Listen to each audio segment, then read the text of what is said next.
పచ్చి రొయ్యలు నిల్వ పచ్చడి పెట్టుకుందాము. చాలా కాలం నిల్వ ఉంటుంది. ఇది ఫ్రిడ్జ్లో కూడా పెట్టక్కర్లేదు. కానీ అంతకాలం ఎక్కడ ఉంచుతారులే, వెంట వెంటనే అయిపోతుంది. ప్రాన్స్ అంటే డిఫరెంట్ టేస్ట్ ఉంటుంది. మరి కరెక్ట్గా 1 కేజీ పెడుతున్నాను. 3 కేజీలు మీడియం సైజు రొయ్యలు తీసుకుని వాటిని శుభ్రంగా క్లీన్ చేస్తే కేజీ బాగా వచ్చినాయి. మళ్ళీ వీటిని ఉడికించి ఫ్రై చేస్తే 900 గ్రాములు లేకపోతే 950 గ్రాములు అలా వచ్చేస్తాయి. వీటిని ఏంటంటే 4-5 సార్లు ఉప్పు నీటిలో బాగా వాష్ చేసి నీళ్ళన్నీ వాడబెట్టేసి కొంచెం డ్రై చేయాలి. అప్పుడు మ్యారినేషన్ చేసుకోవాలన్నమాట. 1 అర స్పూన్ పసుపు, ఒక 10 గ్రాములు అల్లం వెల్లుల్లి పేస్టు, 10 గ్రాములు ఉప్పు కళ్ళు పొడి చేసి వేసాను అనమాట. ఇవన్నీ వీటికి బాగా మసాజ్ చేసి ఒక పావు గంట సేపు పక్కన పెట్టేసుకోవాలి.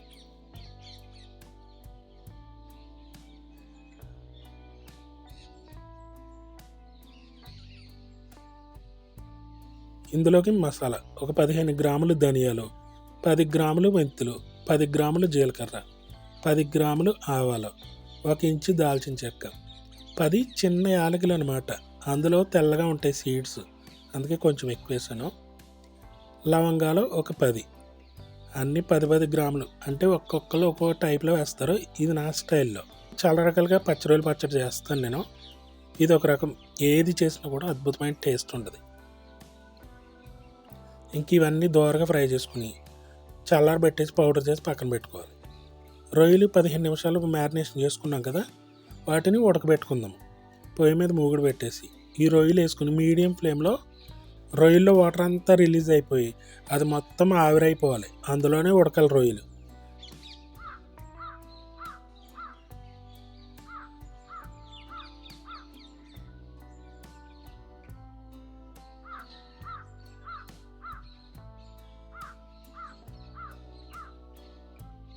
డ్రై అయిపోయినాయి కదా, ఇప్పుడు పక్కన పెట్టేద్దాం వీటిని. ఇప్పుడు పొయ్యి మీద మూగుడు పెట్టేసి నిలవ పచ్చడి కాబట్టి ఆయిల్ కొద్దిగా ఎక్కువే వేస్తాను నేను. ఎందుకంటే ఆయిల్ పైన తేలుతూ ఉంటేనే పచ్చడి ఎక్కువ కాలం నిలవ ఉంటుంది. ఇందులోకి వేరుశనగ ఆయిల్ అయితేనే చాలా బాగుంటుంది. పప్పు నూనె వాడుకున్నా సూపర్గా ఉంటుంది. ఆయిల్ బాగా కాగిన తర్వాత మీడియం ఫ్లేమ్లో పెట్టి రొయ్యలు 2 ఆయిల్ కింద వేసుకోవాలి. ఒకేసారిగా అన్నీ వేసేసామంటే ఫ్రై అవ్వసరిగ్గా.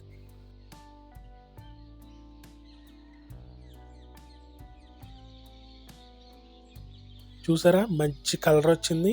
ఇలా డార్క్ రెడ్ కలర్ రావాలన్నమాట.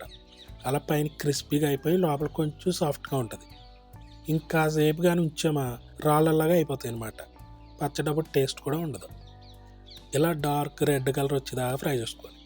2 ఆయిల్ కింద వేసాం కదా, ఇవన్నీ తీసి పక్కన పెట్టేసి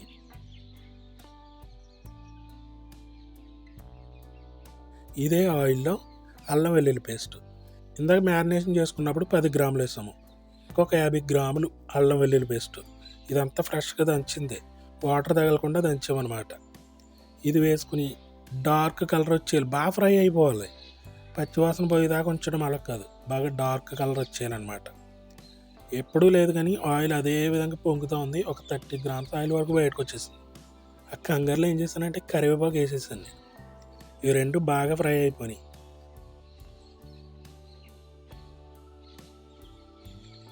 ఇప్పుడు ఇందులో ఆయిల్ వేడుకుండగానే ఒక 20 వెల్లుల్లి రెబ్బలు పచ్చిగా దంచి వేసాను. ఒక 60 గ్రాములు కారం, పచ్చి కారం, మసాలా పౌడర్ నూరుకున్నాం కదా అది కూడా వేసుకున్నాము. అలాగే సాల్ట్ ఒక 10 గ్రాములు వేసాం మ్యారినేషన్ చేసినప్పుడు.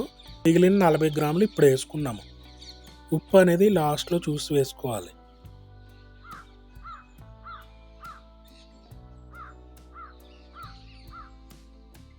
ఆ తర్వాత రొయ్యలు వేసుకుని ఇదంతా బాగా కలిపేసి పెద్ద సైజు నిమ్మకాయలు 4 తీసుకున్నాను. ఒక నిమ్మకాయ ఎక్కువనా పర్లేదు.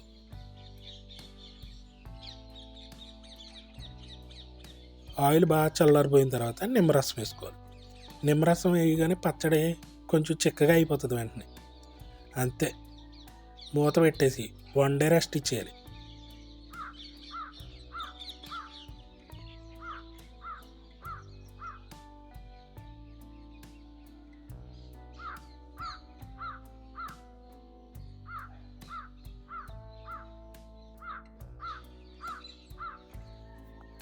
మర్నాడు అనమాట ఇది.